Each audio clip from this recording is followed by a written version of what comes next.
À chaque fois que je raconte mon histoire, vous êtes de plus en plus nombreux à me demander quels sont les sacrifices que j'ai dû faire pour sortir de la pauvreté et atteindre la liberté financière. Cela me réjouit parce que je me rends compte que de plus en plus de personnes finissent par comprendre que la richesse n'est pas un long fleuve tranquille, quoi. Il y a des choses à faire, des sacrifices à faire et des douleurs par lesquelles il faut passer. Moi, ce que je me propose de faire dans cette vidéo, c'est de vous raconter les 7 sacrifices que j'ai dû personnellement faire dans ma vie afin de pouvoir quitter la pauvreté et devenir riche. Si cela vous intéresse, eh bien, je vous demande de rester jusqu'à la fin parce que je suis convaincu que forcément, un de ces sacrifices va vous pousser à prendre conscience de votre situation actuelle et à savoir là où il faut travailler afin de pouvoir changer votre situation actuelle si vous voulez vous enrichir. Vous êtes prêts? C'est parti. Si vous êtes là pour la première fois, je m'appelle Jean-Yves, multi-investisseur, principalement ici en Afrique, mais aussi en France et à Dubaï. Et ma passion, c'est de voir le maximum d'Africains possible réussir tous leurs investissements afin de s'enrichir pour vivre leur rêve africain. Si ce rêve africain est de quitter la diaspora pour venir vivre en Afrique, comme c'est mon cas aujourd'hui, eh bien, je partage du contenu de qualité sur toutes ces thématiques pour aider tout un chacun. Si cela vous intéresse, n'hésitez pas à vous abonner et aussi à cliquer sur la cloche de notification pour être informé de chaque nouvelle vidéo que je publie ici régulièrement. Vous êtes prêts?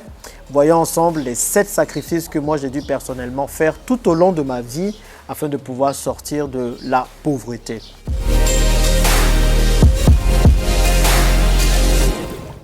Le premier sacrifice, c'est que j'ai jamais eu beaucoup d'amis. Vous savez, depuis l'enfance, j'avais pas beaucoup d'amis. Quand j'étais enfant, déjà, j'étais assez timide, je ne parlais pas beaucoup. Mais après, quand j'ai commencé à prendre conscience de la situation dans laquelle mes parents se trouvaient, que vraiment je ne devais compter que sur moi-même, j'étais assez solitaire parce que je voulais beaucoup lire. Donc, je me suis rendu compte que à chaque fois, je n'ai pas eu d'enfance, je n'ai pas eu d'adolescence, j'avais très peu d'amis.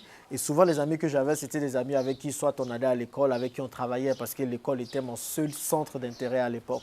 Et donc, ça, c'est le premier sacrifice. Et quand je suis arrivé en France, écoutez, en France, quand j'ai commencé à travailler, c'était le moment de me lâcher un peu, comme on dit, vous savez.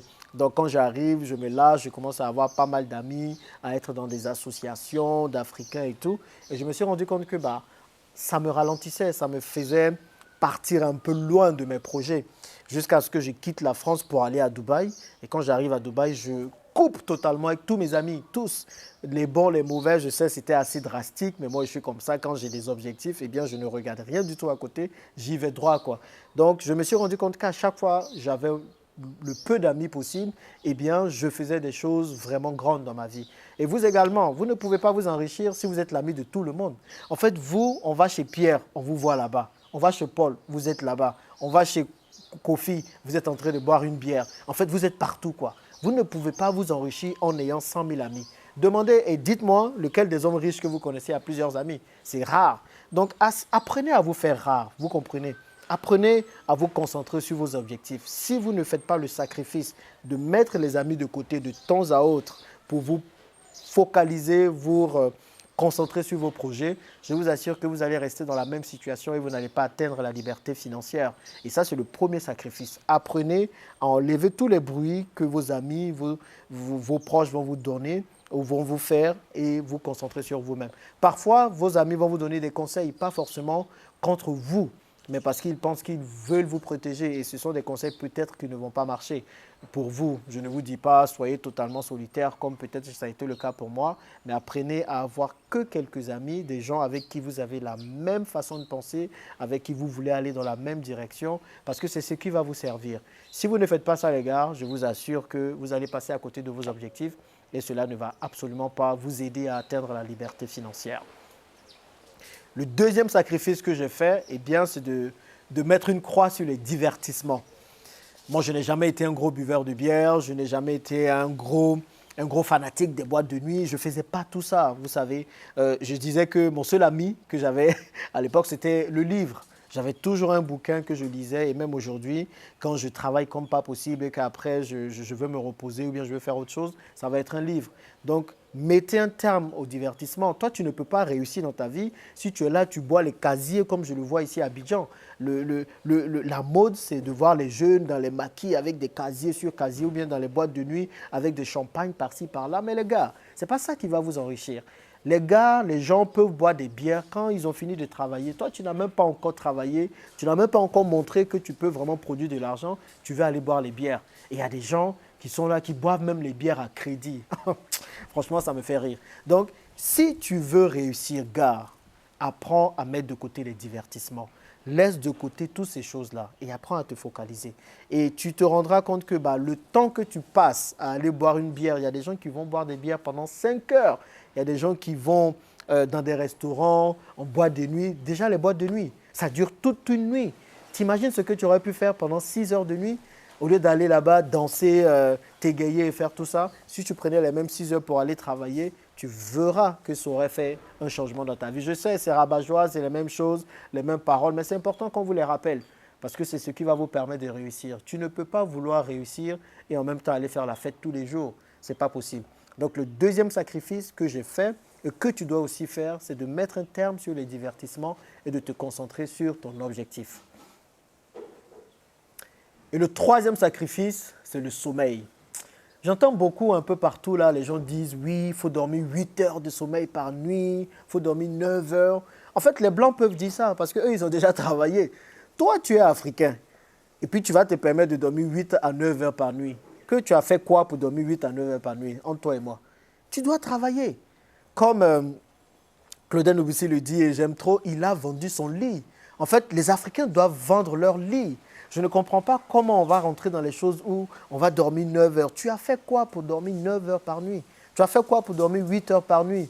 Et des gens sortent les alibis comme quoi, oui, ton esprit est frais. On s'en fout de ça. Moi, ça fait longtemps, je ne dors pas. Ça fait vraiment littéralement depuis 2015-2016 que je dors 5 heures par nuit. 5 heures. Même parfois, quand je veux dormir plus, je n'arrive pas, pour vous dire. Donc, si tu veux réussir, il va falloir mettre un terme au long sommeil. Tu ne peux pas vouloir devenir riche et faire la grasse matinée. Mais ce n'est pas possible.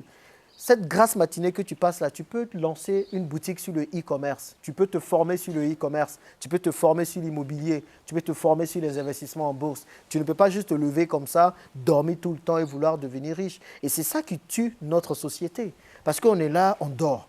On dort tout le temps. Les gens qui dorment, ils se lèvent, tu les réveilles les matins à 7 heures. Non, non, non, je dois dormir, j'ai trop travaillé. Mais tu as fait quoi? Donc, il faut mettre une croix sur le sommeil. Tu ne peux pas vouloir être un entrepreneur à succès et puis dormir. Quand je vois des gens qui disent, oui, je vais devenir entrepreneur, comme ça, je vais pouvoir me reposer. Mais je dis, tu te mets un doigt dans l'œil parce que tu ne pourras pas dormir comme tu veux quand tu seras entrepreneur. Je ne dis pas que tu ne vas pas te reposer. Il faut trouver des moyens. Moi, aujourd'hui, même si je dors 5 heures par nuit, j'ai compris qu'en faisant une sieste, de 30 minutes à 1 heure dans la journée, dans l'après-midi, ça me redonne de l'énergie pour continuer la journée. Donc, tu vas devoir moins dormir. Ça, c'est un des plus gros sacrifices. Tu vas devoir moins dormir si tu veux réussir dans la vie. Celui qui dort, le paresseux, ne peut pas réussir. Clairement, ne peut pas réussir. Maintenant, si tu veux vraiment avoir du temps pour dormir, crée-toi d'abord des revenus passifs. Tu comprends? C'est que tu te crées d'abord des revenus passifs. Comme ça, quand tu dors tranquillement parce que tu sais que quelque chose d'autre est en train de travailler pour toi. Et puis, ce n'est pas le même sommeil. Quand je fais mes siestes aujourd'hui, moi, je suis tranquille parce que je sais que pendant que je dors là, l'argent est en train de continuer, les immeubles de rapport donnent de l'argent, les business donnent de l'argent, les gens travaillent pour moi. Là, je dors sur mes 2 oreilles. Mais tu n'as rien fait, on n'a rien vu de ce que tu as réalisé, tu es encore en train de te chercher et c'est toi qui as dormi 8 heures. Dors 8 heures. On va voir ce qui va sortir pour toi en tout cas. Sacrifice numéro 4. Se soucier de ce que les gens pensent. En fait, ça a été un gros sacrifice pour moi parce que moi, j'ai grandi dans une famille où les avis des gens comptaient beaucoup. Vous savez, quand vous grandissez dans une grande famille, vous vous habituez à ce qu'on vous dise un peu ce qu'il faut faire ou bien à ce que vous soyez jugé quand vous ne faites pas quelque chose dans un certain sens. Eh bien, on vous voit mal, quoi. Je prends un exemple. Quand je vivais en France, que je devais venir en Afrique tout le temps, eh bien, c'était de coutume d'aller saluer tout le monde. En fait, je vais me lever, je vais aller saluer tous les oncles, toutes les tantes parce que je veux être bien vu, parce que si je viens que je ne salue pas, tel tonton va se fâcher, tel tonti va se fâcher. Donc, je me souciais beaucoup de ce que les gens pensaient. Donc, quand je viens, par exemple, pour 2 semaines de vacances, eh bien, je n'ai même pas encore fini de saluer les gens que les vacances sont finies et qu'il faut repartir. Mais le jour où j'ai compris que, en fait, je vis ma vie pour moi, quoi. Si je viens que j'ai des choses à faire, il faut que je les fasse. Ce que les gens pensent, ce que René pense, ce que Dimitri pense, ce que tel pense, en fait, je m'en tape. Non, mais réellement. Et je vous dis, ça a été un grand changement dans ma vie. Dès qu'en 2016, je me suis dit, en fait, que personne ne peut m'aider si je suis dans les problèmes et que je ne peux compter que sur moi-même. Et que si jamais quelque chose ne va pas comme je veux, là, il n'y a que moi qui vais pouvoir faire quelque chose et que je m'en fous de ce que les autres pensent de moi, je vous assure que ça a été une libération. Et je pense que c'est une libération dont la plupart des Africains ont besoin. Aujourd'hui, on fait quoi? On flambe, on veut montrer qu'on a réussi. Parce qu'on s'inquiète, on s'intéresse beaucoup de ce que les autres vont penser de nous. Mettez de côté ce que les autres vont penser de vous. Parce que de toutes les façons, ce n'est pas ça qui va vous faire avancer, vous savez. Donc ça, c'est un autre sacrifice à faire. N'essayez pas d'avoir l'approbation des gens auprès de vous, parce que les gens auprès de vous ne seront jamais contents. Vous leur donnez du miel aujourd'hui, demain ils voudront du lait, vous leur donnez du lait, ils voudront de l'eau, vous leur donnez de l'eau, ils voudront autre chose, parce que c'est normal, les choses évoluent, les choses changent, et puis les gens ne veulent pas forcément votre bien. Donc apprenez à vous concentrer sur vous. Certains vont dire que vous êtes égoïste, mais ok, vous pensiez à vous. Là, je suis revenu au pays, je ne suis pas allé saluer toute la terre entière. Je n'ai même pas le temps. Parce que je viens, j'ai des choses à mettre en place, je dois faire des choses. Donc voilà, à un moment donné, il faut pouvoir s'affranchir même de ce que sa famille doit dire sur nous. Et c'est un vrai pas qui vous permettra de changer votre vie. Donc si vous voulez réussir, changer votre situation financière, mettez de côté ce que les gens vont penser de vous. Clairement, mettez ça de côté et concentrez-vous sur vous. On dira que vous êtes peut-être égoïste, que vous ne pensez qu'à vous. Eh bien, vous savez quoi? Au moins, apprenez à vous aider d'abord avant de vouloir aider les autres. C'est pareil pour les Western Union. Je pense que je l'ai tellement dit ici sur cette chaîne. Mais vous ne pouvez pas être en France, être en train de vous chercher. Vous-même, vous n'avez pas encore sorti la tête de l'eau et être là à vouloir envoyer l'argent pour servir ou bien pour aider tout le village. Tout simplement pour qu'on dise oui, lui là, il est en France, il nous aide bien et tout ça. Mais tu sais quoi, le jour où tu vas faillir, le jour où tu vas faire faillite, où tu vas revenir au pays et qu'on va te dire, mais où est la maison que tu as construite et que tu vas te dire que tu vas dire que tu n'as pas de maison, on ne va pas dire ou on ne va pas se rappeler que tu as aidé les gens. On va juste dire, ah, il est parti en France, il a travaillé pendant des années, il revient ici, il nous fatiguait à son affaire de France, il n'a même pas mis une maison ici, il n'a même pas déposé brique, comme on dit en Côte d'Ivoire. Donc, à un moment donné, apprenez à vous recentrer sur vous-même. Aidez-vous, sortez la tête de l'eau. Maintenant, si vous voulez aider les autres, vous allez aider les autres.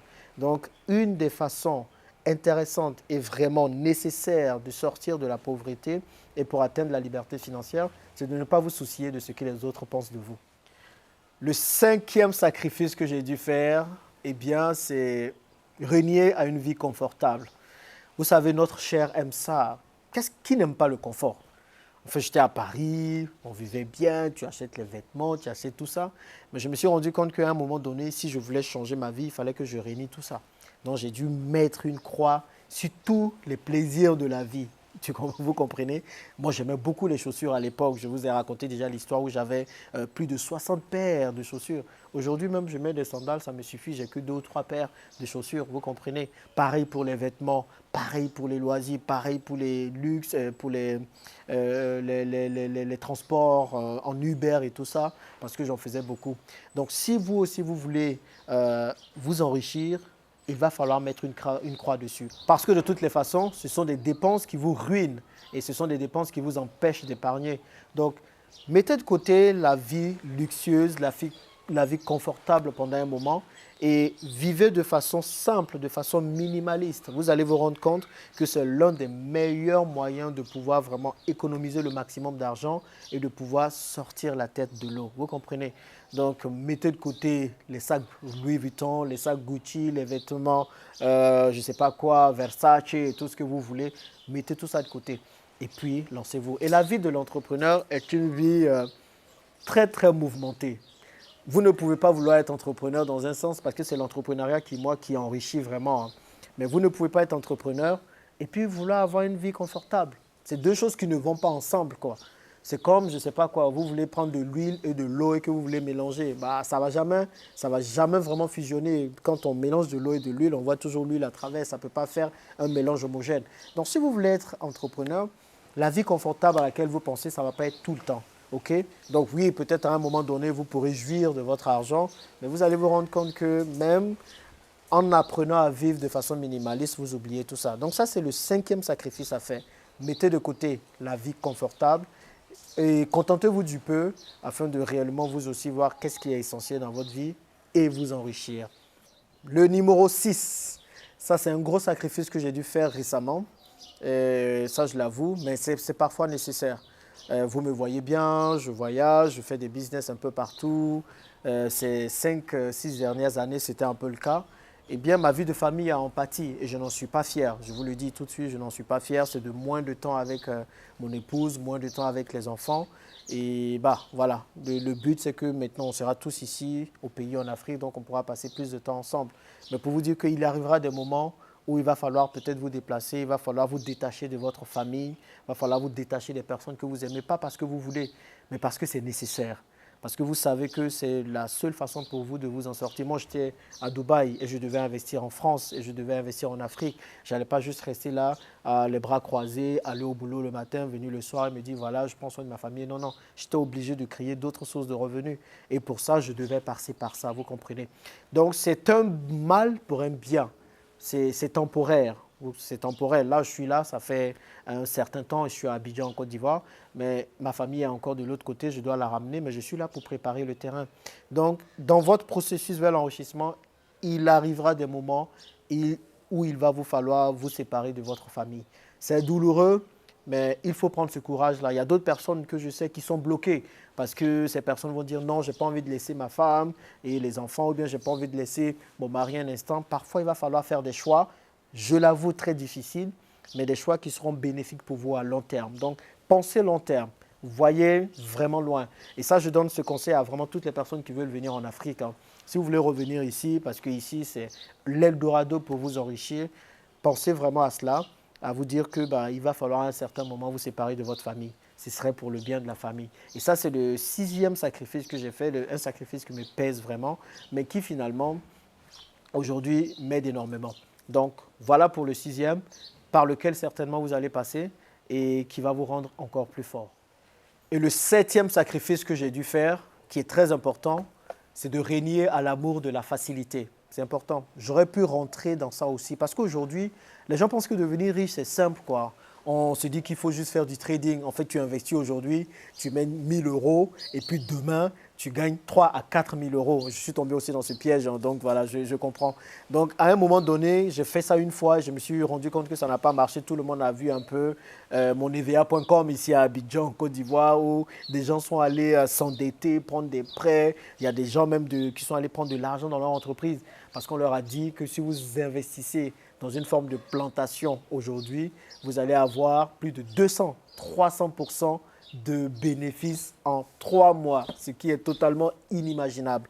Donc ça, c'est un gros sacrifice. Je sais que les yeux aiment bien la facilité. Quand on voit ce genre de message-là, on a envie de sauter. Parfois, on perd la raison. Pour moi qui suis tellement logique, pour un statisticien comme moi, bon, ça, il y a longtemps quand même, je suis tombé dans le piège pour vous dire que c'est un gros défi de voir ces choses-là et de ne pas du tout y répondre. Donc, il va falloir apprendre à détecter le vrai du faux, l'ivraie du vrai. Et puis, il faut arriver à ne pas tomber dans ces pièges. Donc, l'amour de la facilité va vous mener vers la ruine.